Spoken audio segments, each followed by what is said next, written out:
There's a job few dare to take, one that demands silence, detachment, and a willingness to face the dead. A hearse driver, a man whose sole task is to transport the departed from hospital to home, chapel to cemetery. To some, it's just another job. To others, it's a terrifying reminder of what awaits us all. For most nights, the job is routine, quiet, almost peaceful. But on others, the road is more than just a path. On those nights, something stirs in the back of the hearse, something beyond death, a cold presence that lingers, unseen, making the air thick with unease. Some roads lead to places forgotten, and it is on those roads that the dead refuse to stay buried. Something else waits in the darkness, something that will follow the driver far beyond the grave.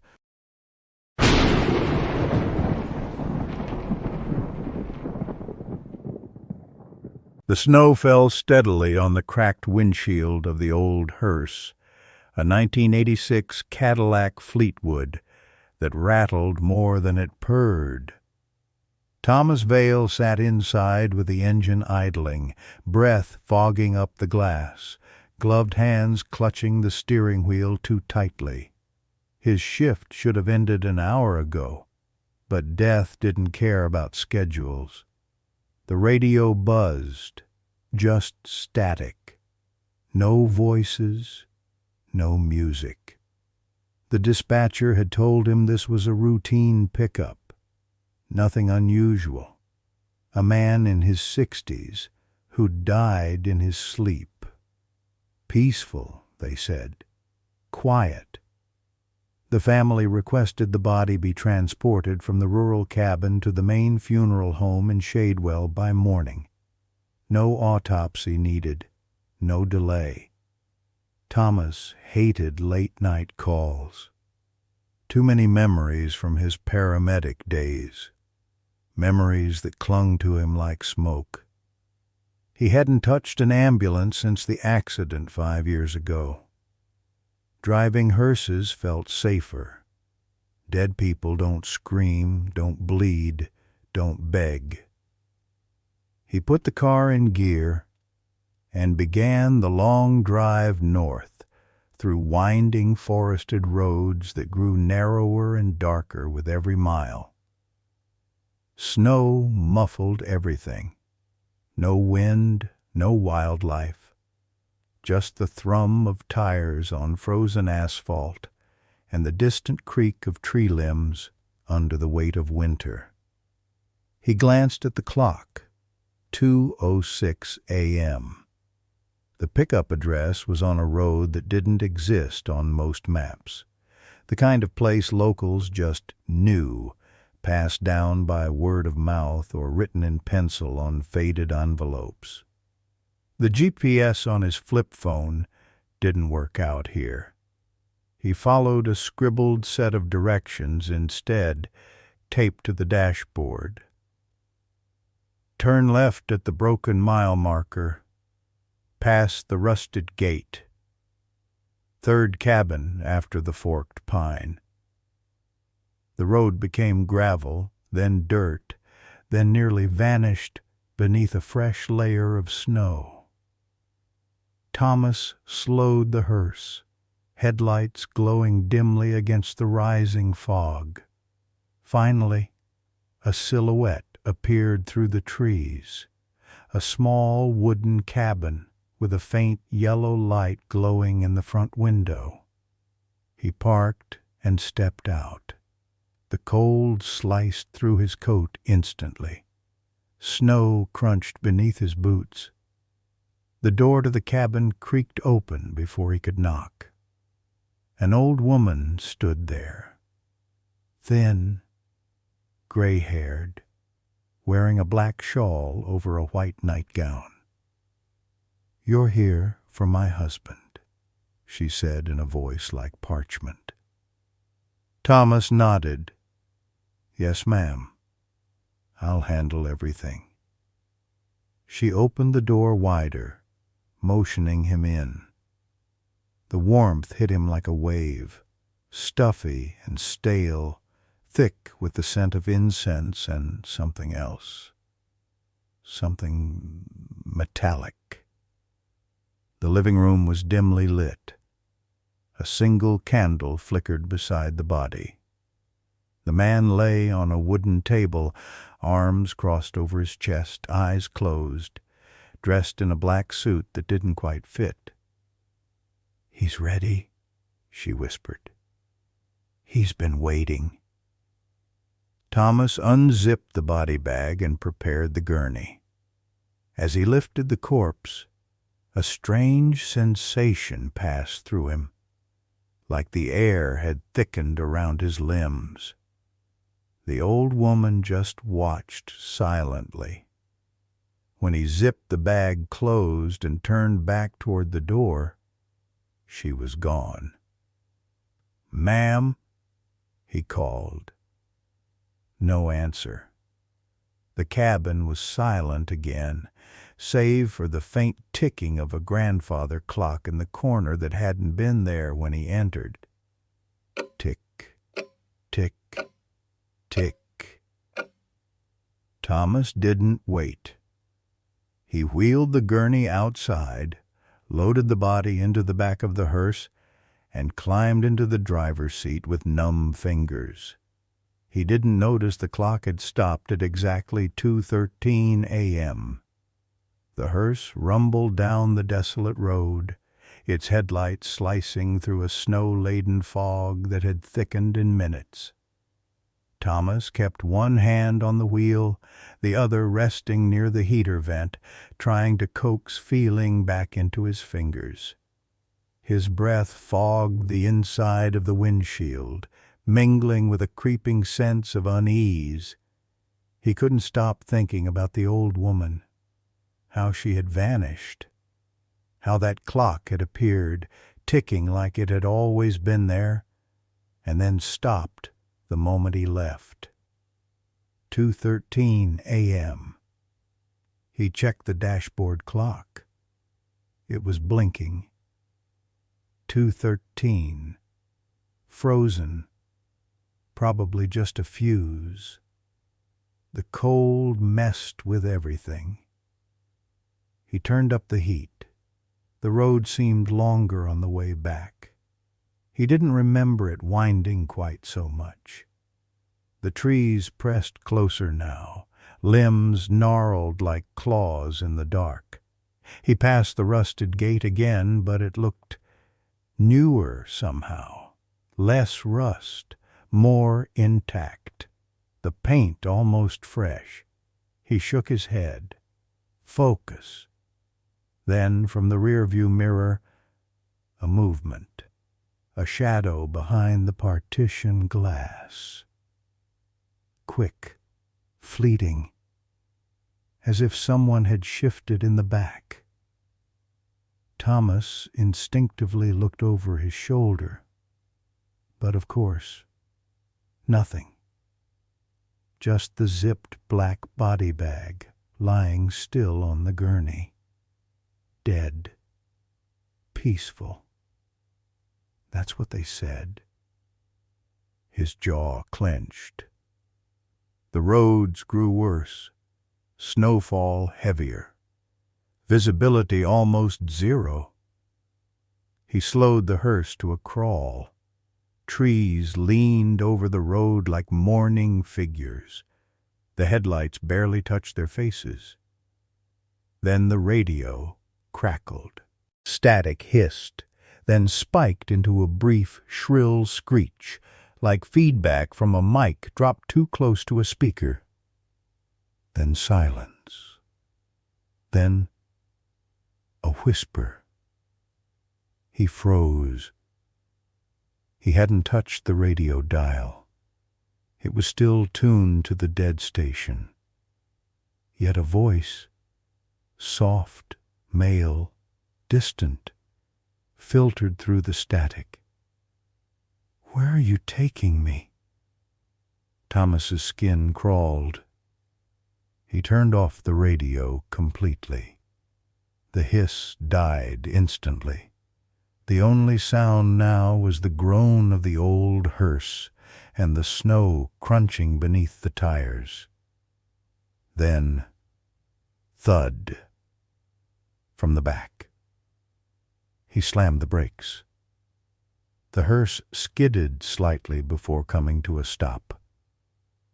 Silence again. He didn't want to check. He really didn't want to check.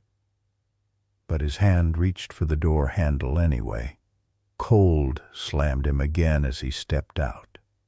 The wind had picked up, biting and sharp. He circled to the back of the hearse, crunching through thick snow. He opened the back door. The body bag had shifted. It lay angled now, turned slightly toward the right, as if the man inside had rolled. He stared. No tracks around the vehicle. No sign of tampering. Slowly he placed a hand on the gurney to steady it. Then he saw something, faint but unmistakable. A handprint. On the inside of the hearse's fogged rear window. 5 fingers, pressed from within. Thomas backed away. His breath caught and the air suddenly felt heavier, tighter. He slammed the door shut and rushed back into the driver's seat. Locked every door, hands shaking. He needed to get to the funeral home. Now. He pressed on the gas. The wheels spun a little, then caught. The hearse lurched forward. The snow was thicker now, falling in huge clumps, visibility nearly gone. Then, a light ahead, flickering. Lantern? Headlights? He squinted, slowed. It was a cabin. Not the cabin. Another one. Different, larger, dark wood and moss-covered roof, smoke curling from the chimney. And in front of it, a figure, standing still, middle of the road. Thomas hit the brakes again. The figure didn't move. Male, tall, wearing black. His face, hidden beneath a brimmed hat. Thomas rolled down the window halfway. "Hey, you all right?" The figure raised one hand, palm outward, a stop sign, then slowly pointed at the hearse. Thomas's heart pounded. The man took a step forward. Thomas didn't wait. He floored it, swerved around the figure, snow spraying behind the tires. In the rear view, the man didn't move, didn't flinch. Just stood there, watching. As Thomas sped away, the static from the dead radio hissed back to life again. But now, it wasn't whispering. It was laughing. Thomas didn't know how long he had been driving. Time had blurred. His eyes stung from the cold and the tension. His fingers were clenched so tightly on the wheel that they ached, tendons straining under the gloves. He passed no intersections, no towns, no signs, just trees, endless trees. He checked the clock again, out of habit. 2:13 a.m., still. Even his wristwatch had stopped. The second hand frozen. He reached for his phone. No bars. The battery icon blinked empty, even though it had been fully charged before the call. The world outside looked unreal. The snow fell upward now, defying gravity. A slow, unnatural drift that twisted in spirals around the hearse. His headlights caught movement again. But this time, it was himself. His heart stopped. In the pale yellow beam, standing by a twisted, broken signpost, was Thomas Vale. Same coat, same boots, same face, standing, still, watching the hearse drive by. His double did not blink, did not breathe. Thomas screamed and veered the wheel hard. The hearse skidded, fishtailed, and slammed sideways into a snowbank. Everything went black. He woke to silence. The hearse was dead. No lights, no hum of the heater. The dashboard was dark. His head throbbed, blood crusted on his temple. He tasted iron.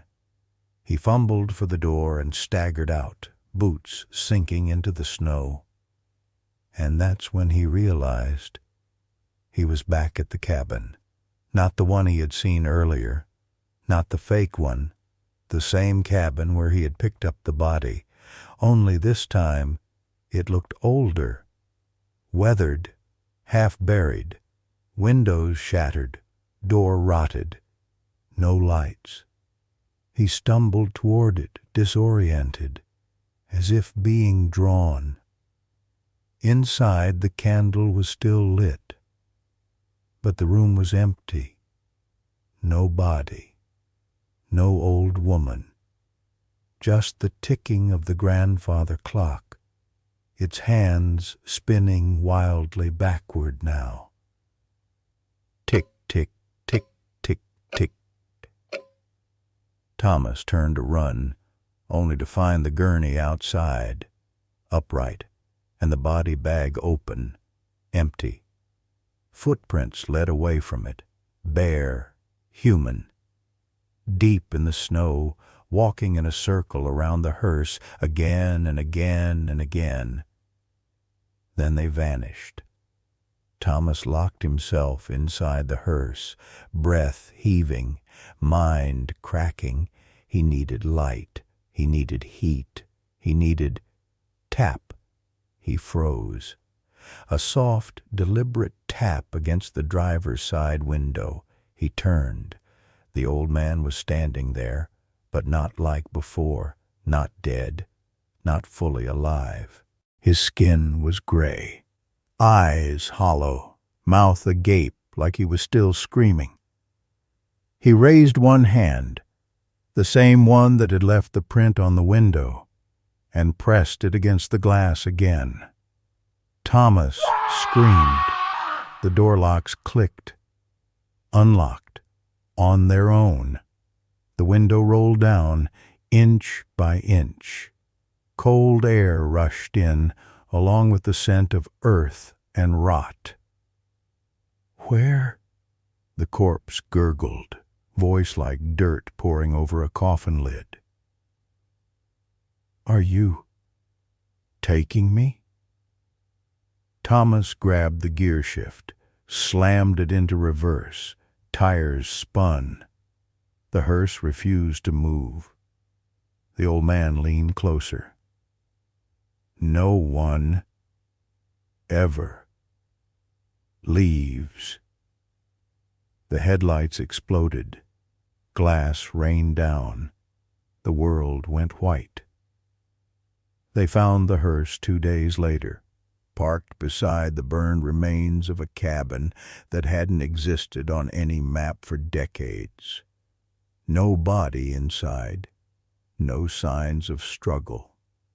Only the driver, Thomas Vale, still behind the wheel, eyes wide open, mouth twisted in a silent scream. Dead, frozen, solid. The clock on the dash read 2:13 a.m. There were 2 sets of footprints in the snow leading to the hearse. One set, boots. The other, bare feet. Both vanished 20 feet from the road, as if they had never been there at all.